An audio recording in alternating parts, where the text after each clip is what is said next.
The storm had been brewing over the African savanna since dawn, a black wall of clouds rolling low across the horizon, swallowing the gold of the grasslands in a bruised shade of steel, and by midday the first spears of rain were cutting through the wind, stinging like grit on the hide. The herds had begun to move to higher ground, but one remained still, standing like a dark boulder against the curtain of water, a great buffalo called Kanoa, his horns wide and scarred, his muscles built from years of survival, and his eyes carrying the heavy patience of one who had seen too much of life's cruelty to be surprised by it anymore. Yet even for him, what he saw now stirred something deep and unfamiliar, for down in the swollen river that split the savanna lay a thrashing shape, tawny and gold when dry, now sodden and slick, its strength faltering with each desperate lunge against the churning current, a lion, the kind that had once chased his kin, the kind his instincts told him to fear and avoid, and yet this lion was not the hunter now, but the hunted, the water dragging at his mane and pulling him toward the darker eddies that spun like open mouths beneath the surface. The rain was deafening, the wind driving it sideways so hard that the reeds along the riverbank bent flat. But through the blur Kanoa could see the lion's eyes, wide with the knowledge that his life was slipping away, and for reasons he could not name. The buffalo's hooves began to move, slow at first, breaking the sucking mud underfoot, then faster as he descended the slope toward the water, each step a defiance of something primal inside him that screamed to turn away, to let nature take its course. Behind him the rest of the herd bellowed uneasily, their bodies shifting in agitation at his choice, but Kanoa did not look back. The river was rising fast, turning brown with silt, its voice a roaring, endless snarl, and as he reached the bank the current slapped at his legs, trying to pull him in before he was ready. He lowered his head, bracing himself, gauging the distance, and then he plunged forward, the cold closing around him like a living thing, dragging at his bulk, but he pushed against it, his great body forcing through the current toward the struggling lion, who was now barely keeping his muzzle above the surface. Kanoa reached him just as the lion's head dipped under, and in a surge of will he swung his massive head beneath the predator's chest, hooking him upward so. The current could not drag him down, the lion's claws instinctively digging into his thick hide but without malice. There was no fight left in him, only the raw instinct to hold on. The river tried to spin them, to suck them into its deeper pull, but Kanoa's hooves, finding the riverbed for brief, precious moments, drove forward, muscles straining until the bank rose again underfoot. The final push was agony, the mud sucking at them both, but with a grunt that rose into a bellow, Kanoa heaved the lion onto the grassy slope, collapsing to his knees as the rain hammered them both. The lion lay coughing, sides heaving, his golden eyes locking on Kanoa's with something that was not the cold glare of predator to prey, but something older, something that spoke of survival and the strange bond born when two enemies face death together and find, if only for a moment, they are not enemies at all. The herd, still standing in the distance, watched in tense silence, and far off, through the mist of rain, a pair of human figures had appeared, a ranger and a young tracker, their shapes barely visible as they paused, as if unsure of what they were seeing, the image of a buffalo and a lion side by side in the storm too unreal to make sense of. Kanoa rose slowly, the weight of the lion's gaze still upon him, and for the first time in his life he did not know if the danger was past or just beginning, for in the air, above the smell of rain and river, was the faint scent of something else, smoke, and with it, the promise that this strange day was far from over. ChatGPT. The smoke was no trick of his senses, it clung low and bitter over the wet grass, threading itself between the falling curtains of rain, a scent out of place in the raw honesty of the storm, and Kanoa's ears twitched toward the south where the wind dragged it from, the same direction the river flowed, and somewhere deep inside him an unease began to grow, heavier than the thunder rolling above. The lion beside him still lay trembling, his breathing ragged but steadier now, his wet mane plastered against his neck, and for a long moment the two simply existed together, neither moving toward nor away from the other, the space between them charged with something unspoken. Then the lion's head lifted, his nostrils flaring at the same smell, and the reaction was immediate.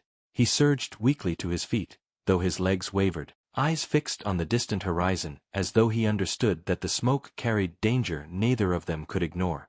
Kanoa's instinct told him to return to the herd, to lead them away from the strange alliance forming here, but the image of that smoke weaving through the rain stirred memories he would rather forget. Seasons ago, when he was younger, he had seen the same curling shadows rise above the tall grass, had smelled the same acrid bite before the air turned to fire and the land screamed, and he had lost half his kin to the flames and the men who drove them. His gaze shifted to the lion, who took an unsteady step toward the slope, glancing back as if expecting the buffalo to follow. It was absurd, yet the pull was undeniable, and before he could think of what it meant, Kanoa found himself moving in parallel with the predator, both angling toward the higher ground that would give them sight over the savannah. The rain softened as they climbed, the storm drifting east, leaving behind a gray and silver light that painted the land in uneasy calm, and from the ridge they saw it, not a wildfire born of lightning, but a deliberate burn. A line of smoldering black creeping outward from a cluster of old acacia trees, where three shapes on horseback moved like dark punctuation marks against the pale grass, men, their wide-brimmed hats dripping rain, their arms carrying long objects that caught the glint of what little sun filtered through. The lion stiffened beside Kanoa, a low rumble in his throat, and the buffalo's muscles tightened in kind, for he knew the men were not here by chance. They were driving something, perhaps game, perhaps his herd, toward the river bend where escape would be cut off by the rising water. In the distance, faint and muffled, came the uneasy calls of his kin, and his heart hammered in his chest as he understood the trap. The lion's tail lashed once, and Kanoa realized with a start that the predator's concern was not for prey but for the same thing stirring in him, survival of their own kind. It was madness to act together, and yet when the lion began to move along the ridge, flanking the fire line, Kanoa followed, their strides uneven but driven by the same urgency. The terrain dipped toward a marshy stretch where the air was thick with the scent of wet earth, and it was there they nearly collided with the two humans who had been watching from the distance earlier. The ranger, tall and broad-shouldered with a weathered face marked by years in the bush, and the young tracker at his side, barely more than a boy but with sharp eyes that missed nothing. Both froze at the sight. The ranger's hand instinctively going to the rifle slung across his back, though he didn't lift it, his gaze darting between the lion and the buffalo as if trying to read the impossible truth in their pairing. "That's not something you see," the boy whispered, but Kanoa's focus was already shifting past them, to the sound of hooves and shouts beyond the smoke. Without warning, the lion broke into a limping run toward the noise, and Kanoa, against every law of nature he had ever known, thundered after him, the ground shaking beneath his weight.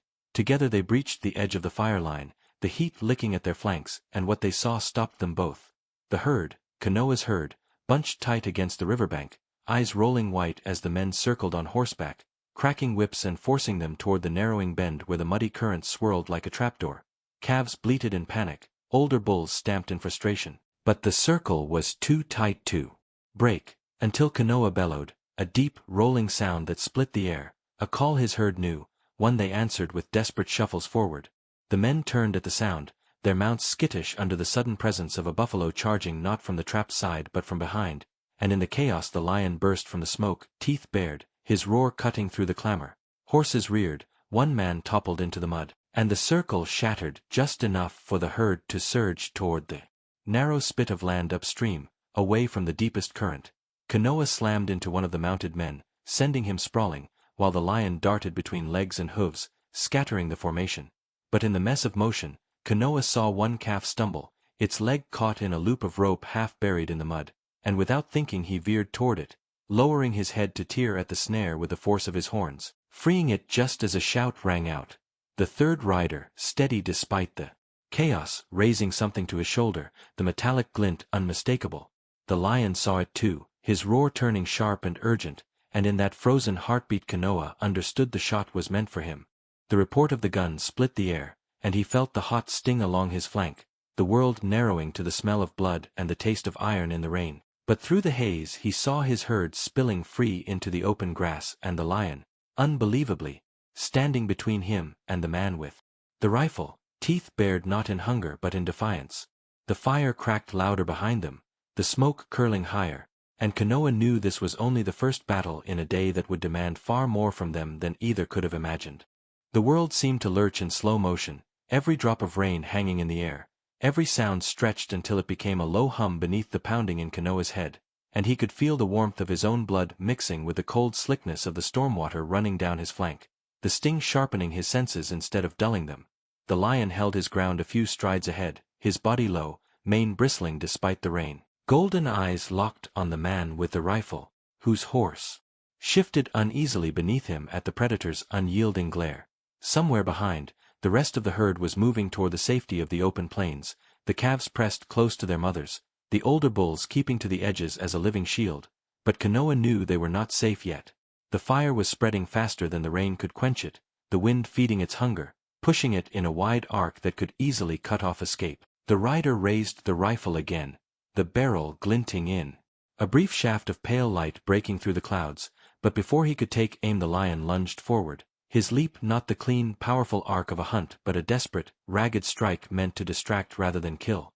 Claws raked the man's arm as the horse reared violently, the rifle clattering into the mud, and Kanoa took the moment to surge forward, his horns swinging in a heavy arc that struck the horse's flank and sent the rider tumbling sideways into the wet grass. The man scrambled back, shouting toward his companions, but the storm and the crackle of the fire swallowed his voice, and when he looked up he saw not just the buffalo and lion before him but the tall silhouette of the ranger striding through the haze, the young tracker at his side, both armed but neither with weapons raised. Instead the ranger's voice cut through the chaos, low and commanding, telling the men to stand down. The other two riders hesitated, one gripping the reins with white-knuckled fists, the other glancing toward the widening smoke line where the fire now licked at the edges of the dry reeds. "You're not supposed to be here," the ranger said, his tone the kind that brooked no argument, but the man in the mud spat back something about permits and drives, his words twisting with bitterness and the stubborn pride of those who think the land belongs to them alone.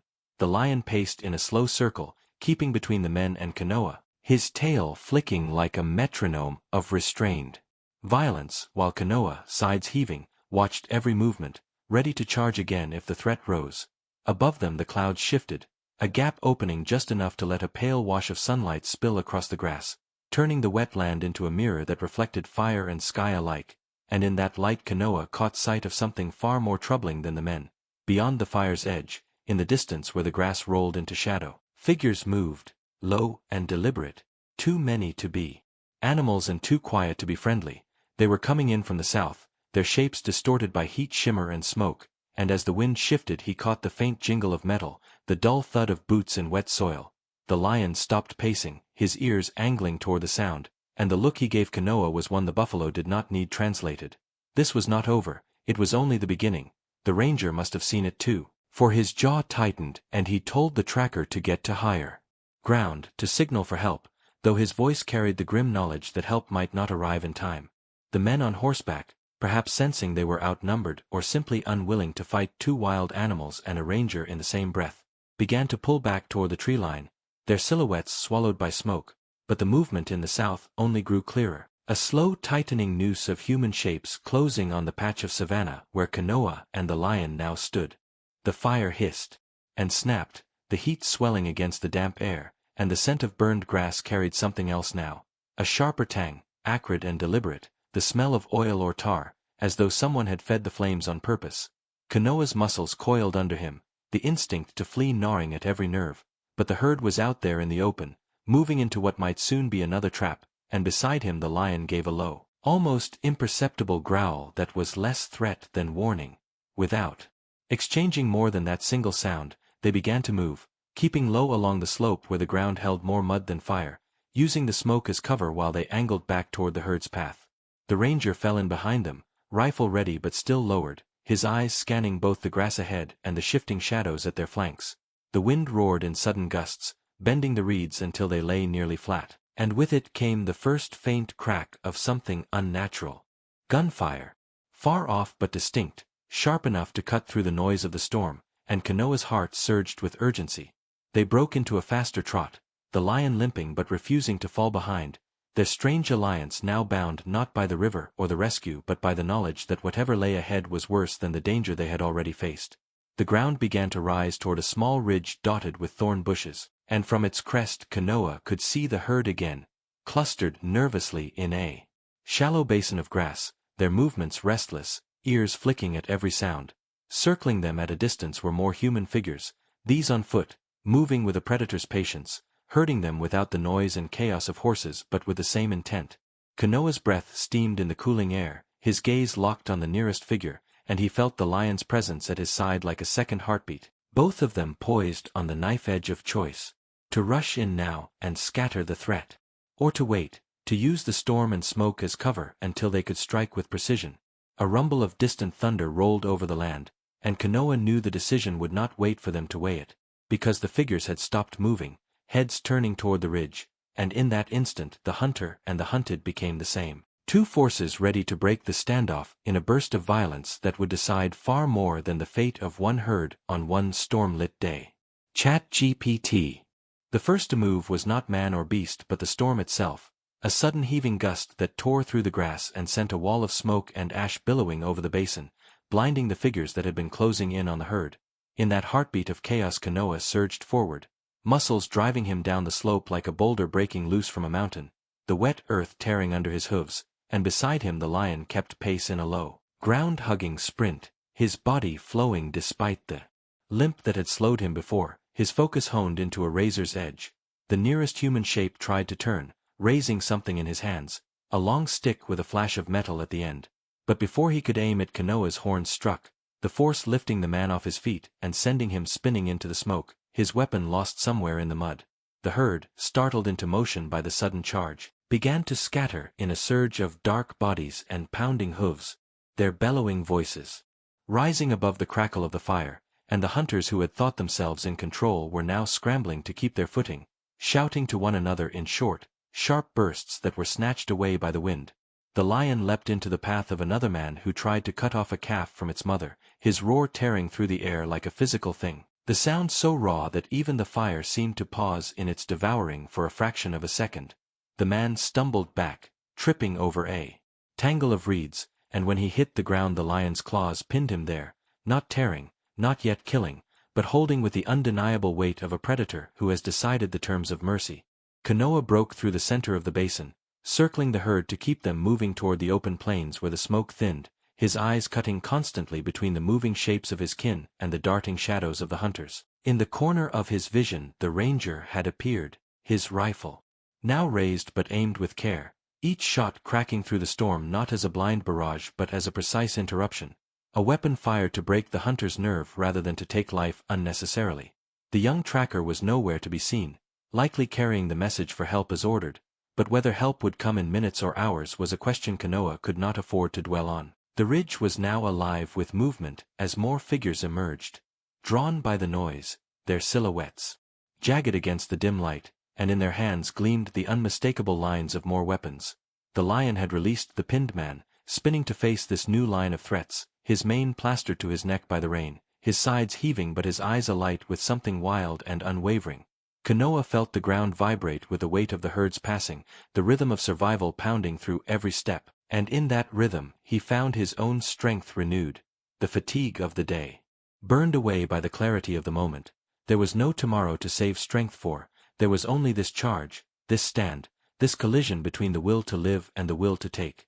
The hunters began to advance in a staggered line, their boots sucking in the wet earth, and then the first among them broke into a run, raising his weapon, shouting something guttural and fierce. The lion was faster, a blur of gold and muscle that closed the distance in a heartbeat, and the man's shout turned into a cry of alarm that was cut short as the predator's weight struck him full in the chest, driving him backward into the grass. Kanoa chose another, angling his run to come in low and from the side, his horns catching the man across the hip with a sickening crack that sent him spinning out of the fight. The storm above seemed to roar in approval, thunder rolling over the savannah in waves that masked the smaller sounds of pain and panic. Yet, even in victory there was no sense of finality. More figures were appearing now through the smoke, their approach methodical, disciplined, and Kanoa could see that these were not the same as the scattered poachers he had fought before. These moved like men who had done this many times, who knew how to box and prey not just with strength but with patience. The ranger barked an order, sharp and urgent, his voice carrying even through the wind, and the herd began to shift direction, sweeping toward a narrow break in the smoke where the fire had not yet reached. The lion fell back to flank them, his head low, ears flicking toward every sound, his role now that of a shadow keeping the predators at bay rather than chasing them outright. Kanoa matched his pace, his great body acting as a living barrier between the herd's rear and the hunters pressing from behind. It was a long, grinding retreat, every step bought with the risk of turning their backs on an enemy that might yet strike, and the ground beneath them was treacherous with roots, mud and ash. Ahead, the land opened into a wide stretch of wet grassland, the rain here falling heavier, quenching the earth and muffling the scent of smoke, and it was toward this haven that the ranger drove them, his presence a strange anchor in the chaos, neither beast nor hunter but something in between, a force that chose to protect, not consume. When at last the herd broke free of the basin, their bodies fanning into the open space, Kanoa slowed, his breath coming in great, steaming bursts, and he turned to look back at the line of hunters now stalled at the edge of the smoke, their figures dim and wavering in the shifting haze. The lion stood beside him, both of them soaked, streaked with mud and blood, but unbowed, their gazes fixed not on the men themselves but on the unspoken truth in their posture.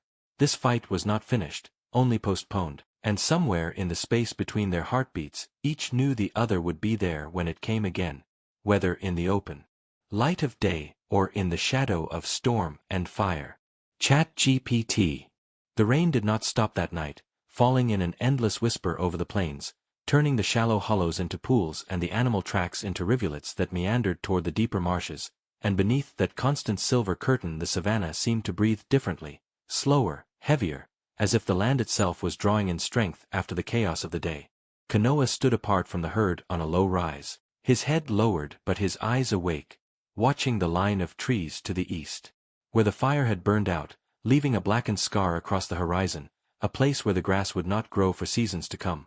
The herd grazed in restless circles below him, their bellies full but their bodies shifting often, their ears flicking at the memory of the shouts and the crack of weapons, and though no hunter came now, the scent of smoke lingered faintly in the wet air like a warning carved into the wind. Beside the outermost ring of the herd, the lion lay stretched along the wet grass, his flanks rising and falling in deep, even breaths, his mane heavy and matted but his body whole.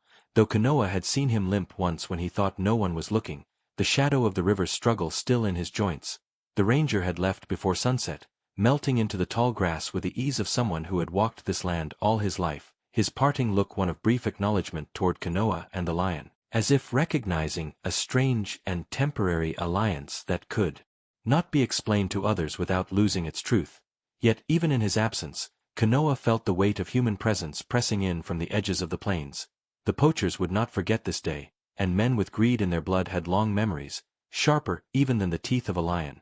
The night deepened, the moon hidden behind layers of shifting cloud, and the sounds of the savanna changed, the day-birds gone silent, replaced by the low calls of hunting hyenas and the sudden flutters of nightjars rising from the grass. Somewhere far off a leopard's rasping cough echoed, and though it was not near, the calves in the herd pressed closer to their mothers, the warm bulk of family a shield against unseen threats.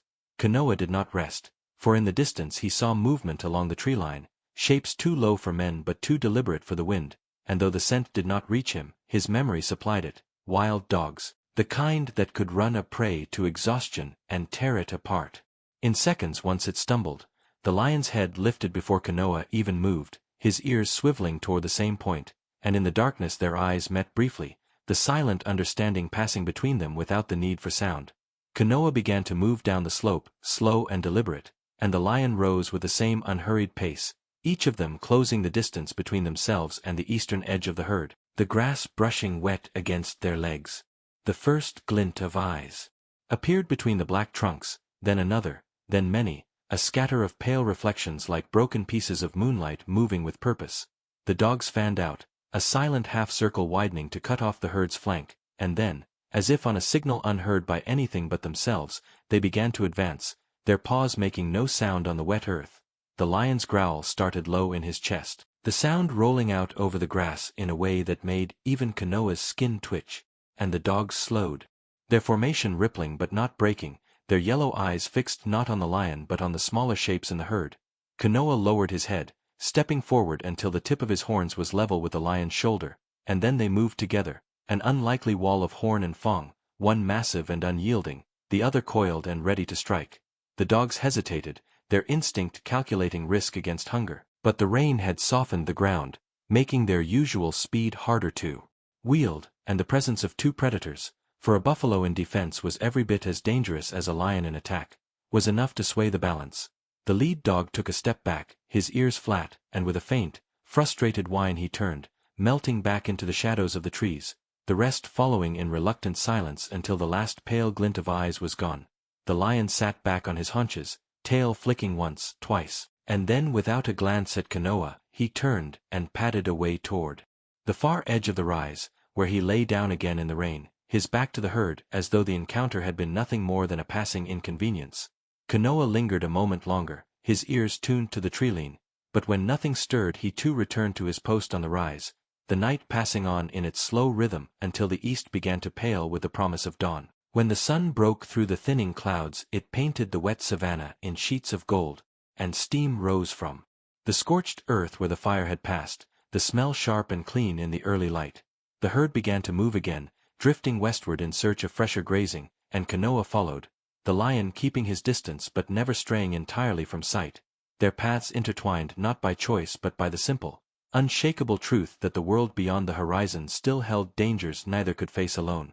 Somewhere behind them, deep in the blackened grove, a different sound stirred, the quiet, deliberate crack of a branch beneath a boot, the whisper of fabric against bark, and though neither Kanoa nor the lion turned to look, the knowledge of pursuit settled over the morning like a shadow, a reminder that the true hunt had not yet begun.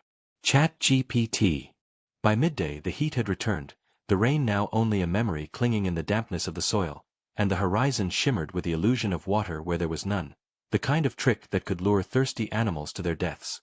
The herd moved in a slow, deliberate arc toward a shallow basin where green still clung to the earth, though Kanoa's steps were heavier than usual, his eyes not on the grass but on the ridges of land that framed the distance, scanning for movement that did not belong.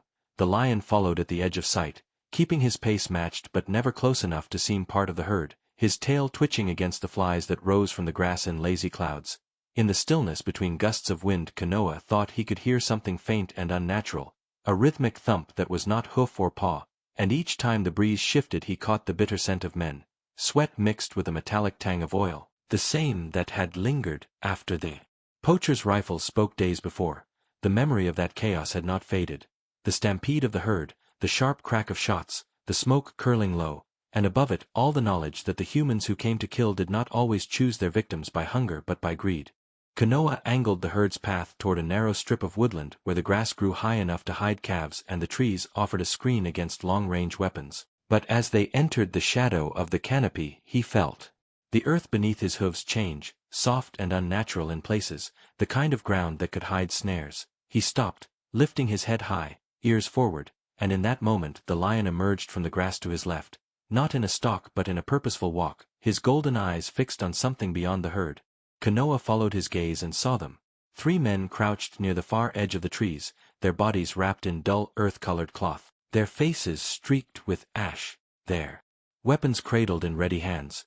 They had been waiting, patient as stones, and now that the herd had entered their range, they began to spread out, one circling to cut off escape. The lion's muscles bunched, the air between predator and prey suddenly reversed, for now it was the men who were the hunted in his mind, yet Kanoa knew the danger. A desperate man with a weapon could kill more swiftly than hunger ever could. The first shot cracked the air, splintering bark from a nearby trunk, and the herd erupted into motion, hooves churning the soft ground, calves pressed between the bodies of their mothers as they surged deeper into the woods. Kanoa did not follow immediately, his instincts splitting between flight and the strange duty that had kept him alive through storms and drought alike. The duty to guard what was his. The lion moved first, a golden blur across the clearing, weaving through the trees with a speed that made the nearest man stumble back in shock, his rifle swinging up. Too late. Kanoa charged then, the earth shaking under his weight, and the man in his path fired wildly, the shot slicing the air past Kanoa's horn but not slowing him. The impact threw the human to the ground, his weapon skittering into the grass, and the buffalo did not stop to see if he rose again.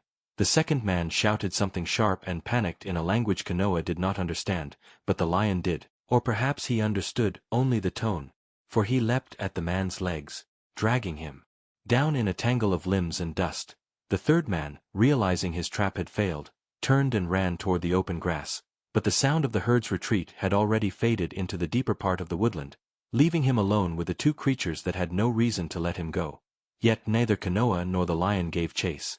The fight was never about the kill, only the protection of what lay behind them. The fleeing man's shadow disappeared into the bright glare of the savanna beyond, and, for a long moment there was only the sound of breathing, of insects returning to their droning rhythm, and of leaves settling after the chaos.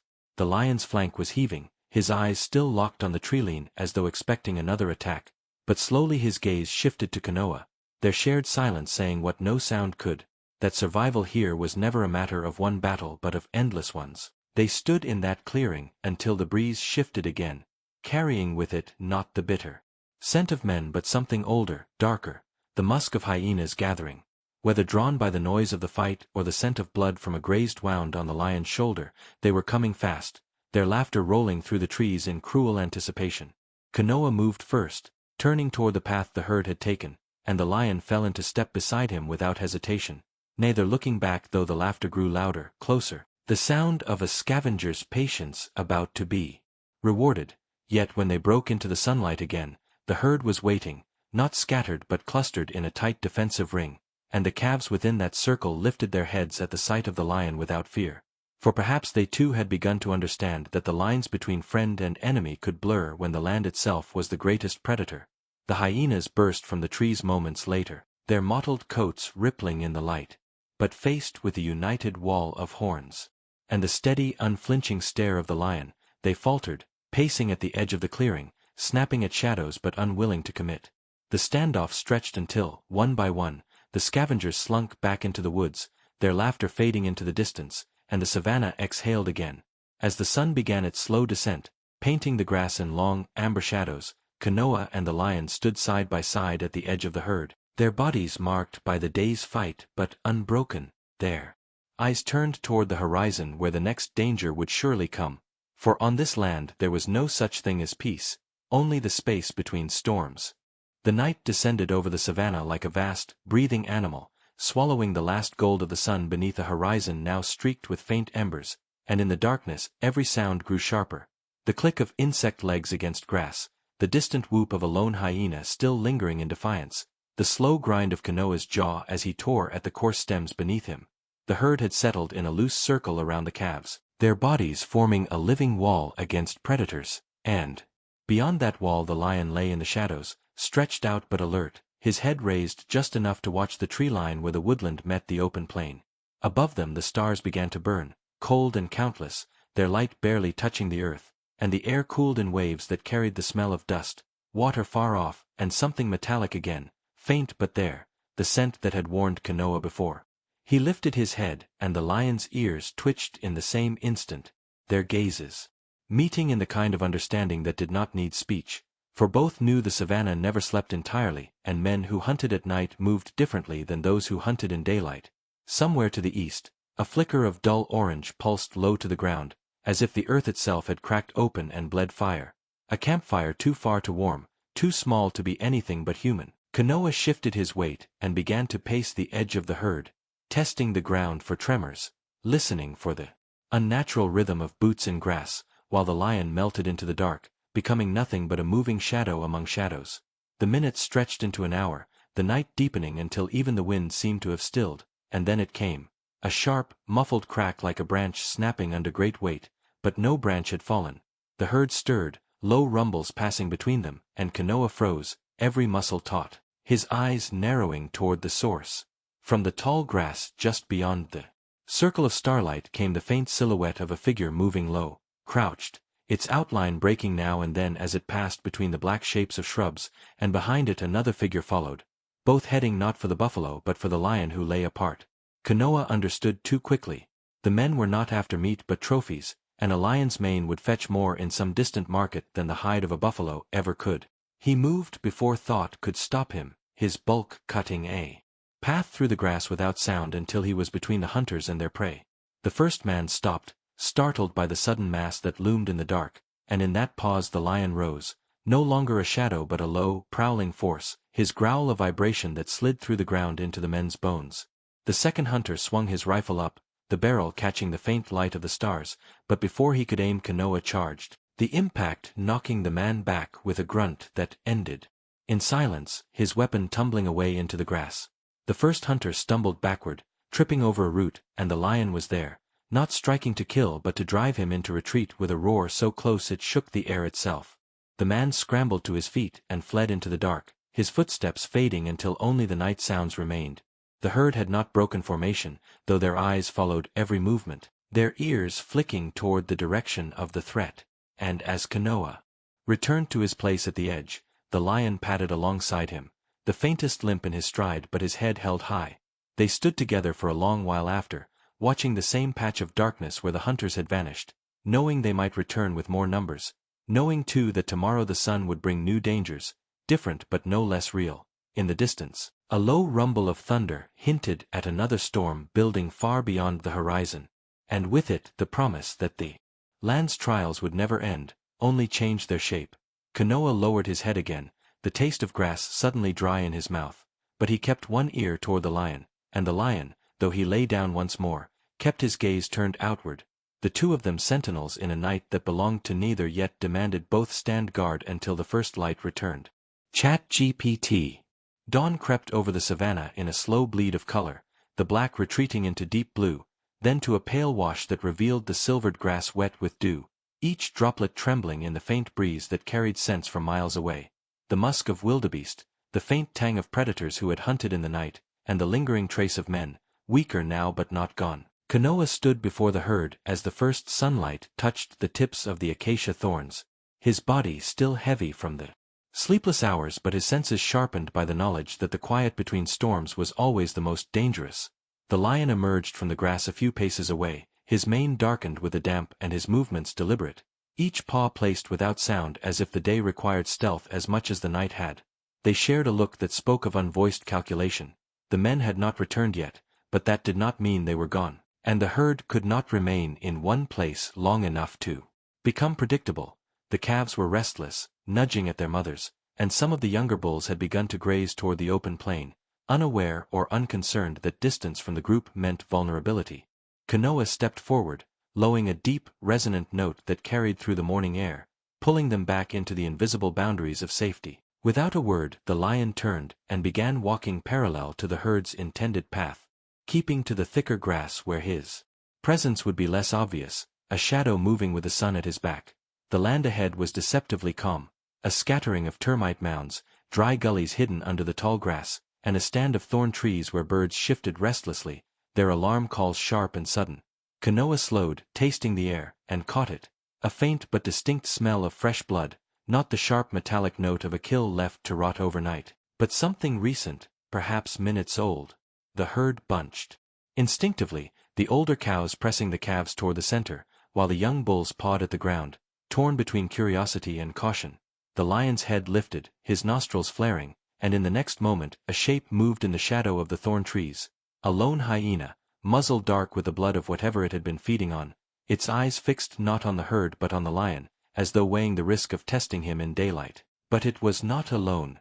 From behind the termite mounds 2 more shapes emerged, their gait low and smooth, and in the stillness Kanoa heard the faint rustle of at least 2 more circling from the rear. The hyenas were not scavenging this time. This was a planned approach, the kind that ended with 1 or 2 members of the herd brought down and the rest scattered. The lion moved first, a slow, deliberate step that drew the eyes of the lead hyena, and in that distraction Kanoa surged forward with a bellow that split the morning air, the ground vibrating under his charge. The nearest hyena flinched back, snapping its jaws in frustration, while the others hesitated, their plan already unraveling under the combined weight of force and coordination. In seconds the open plain was a churn of movement, buffalo pressing forward in a wall of muscle and horn, the lion striking at the flank of the nearest attacker, the hyenas scattering into the gullies and grass with yelps that faded as they retreated. When the dust settled, the herd had not lost a single member, and the sun had fully risen, flooding the savannah in gold that made even the bloodstains on the grass seem less ominous. Yet the victory felt thin, for both Kanoa and the lion knew that the hyenas were not the true threat of the day. Their presence meant something else had pushed them toward bolder hunts, and that something was almost always the movement of men. Sure enough, as the herd began to move again, the wind shifted, bringing with it a sound so faint it could have been mistaken for distant thunder, the low, steady rumble of an engine. Kanoa stopped, turning his head toward the source, and saw in the far distance a thin plume of dust rising in the heat. moving slowly but directly toward the line of woodland they had left hours ago. The lion followed his gaze, his tail twitching once before he began to walk ahead of the herd, as though guiding them toward some unseen path. They traveled like that for hours, the sun climbing higher, the dust cloud always somewhere behind them but never quite closing, until the land ahead dipped into a shallow valley where a narrow stream still held water from the last storm. The herd drank cautiously, the calves splashing in the shallows, and Kanoa allowed himself a brief pause, lowering his head beside the lion who drank without ever fully taking his eyes from the ridges above. The day was not over, and the men would not give up easily, but for this moment the water was cool, the herd was safe, and the two of them stood as they always had, side by side, guardians of a fragile line between survival and the hunger that stalked them all. The dawn was a hesitant promise, a fragile seam of pale light stitching itself slowly across the vast expanse of the savannah, where shadows clung desperately to the fading remnants of night, and the air hung heavy with the scent of rain yet to fall. Kanoa stood alone on a gentle rise, his immense form silhouetted against the faint glow that touched the tips of the grasses, each blade shimmering with dew, trembling as if in anticipation of the trials the day would bring. The buffalo's coat was darkened by the moisture of the early morning, his broad shoulders scarred from battles past, the proud curvature of his horns framing a face that bore the wisdom of years and the weight of survival. His eyes, deep pools of solemn amber, flicked uneasily toward the distant horizon where the earth met sky, searching for signs of movement that might herald danger or deliverance. Around him, the once gathered herd was scattered now, fragments of flesh and bone left behind in the wake of recent chaos, the echoes of their flight still vibrating in the trembling grasses. The land was scarred too, churned earth marked by hooves and claws, shattered branches and the remnants of a world caught between ruin and renewal. The storm that had swept across the plains had left its mark, flooding shallow hollows, tearing at the roots of ancient trees, and reshaping the course of the streams that crisscrossed the wild expanse. Kanoa's massive hooves pressed into the sodden ground, a steady rhythm that belied the turmoil within. His thoughts, if such a creature could be said to think in the human sense, were a tangle of instinct and memory. The image of the lion he had saved weeks before, limping yet unbroken, the haunting scent of men who had stalked them both, and the heavy burden of leadership thrust upon him by circumstance. The low rumble of thunder echoed distantly, a warning that the day's peace was as fleeting as the morning mist. Far to the east, where the land rose into rolling hills shrouded in mist, a column of smoke curled lazily upward, a thin wisp that betrayed the presence of men, some still clinging to the fragile truce between predator and prey, others poised to shatter it with gunfire and greed. Kanoa's keen nose caught the scent faintly on the breeze. Leather, sweat, the acrid sting of gunpowder, and beneath it all, a hint of fear. They were near, the hunters who sought to claim the land and its creatures for themselves. The buffalo shifted his massive frame, muscles rippling beneath his thick hide as he prepared to move. His gaze swept the ruined landscape, settling on a figure stumbling through the grass, a young calf, alone, its coat slick with mud and blood, eyes wide with terror and confusion. The calf's weak bleat pierced the quiet like a plea for salvation.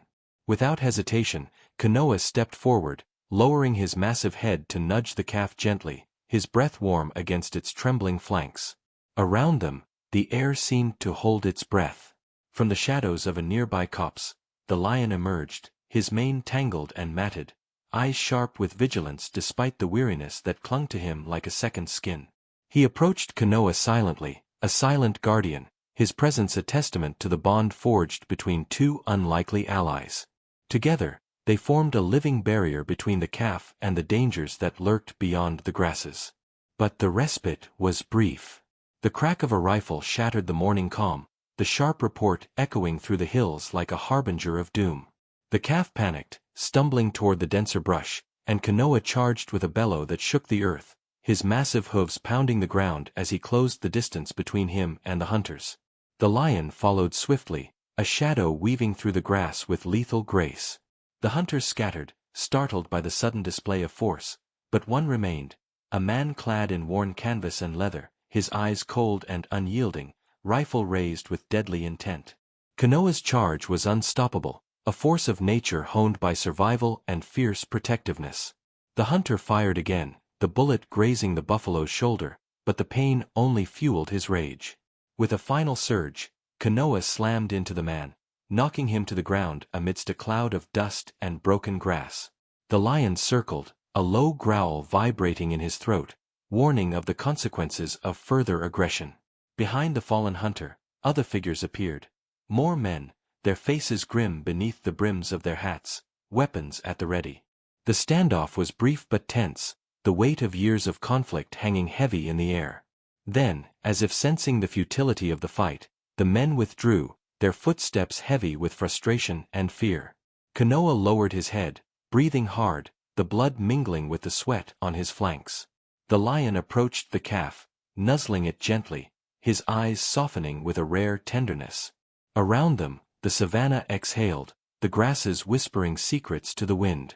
The day pressed on, the sky darkening with the promise of another storm, but in that moment, amid the scars of battle and the fragile hope of survival, a new chapter was being written, one of resilience, of bonds forged in fire and water, and of the unyielding spirit of the wild. As the storm finally broke, rain cascading in sheets that cleansed the earth and quenched the thirsty land, Kanoa stood sentinel, a beacon of strength and sacrifice. The lion at his side, the calf nestled close, they faced the tempest together, guardians of a world where courage and compassion defied the boundaries of species and spoke to the very heart of existence. And in the distance, beyond the reach of the storm, a lone figure watched from the hills, a young rancher, eyes wide with awe, heart stirred by the story unfolding before him. He would carry that story with him, a testament to the enduring power of love and the fierce light of hope. In the wild, where every breath was a battle and every moment a gift, the legacy of Kanoa and the lion would live on, whispered on the wind and etched into the very soul of the land. What moments in your life have reminded you of true loyalty and sacrifice? Share this story, and let its message ripple across the world, a call to recognize the boundless courage that lives in all creatures, great and small.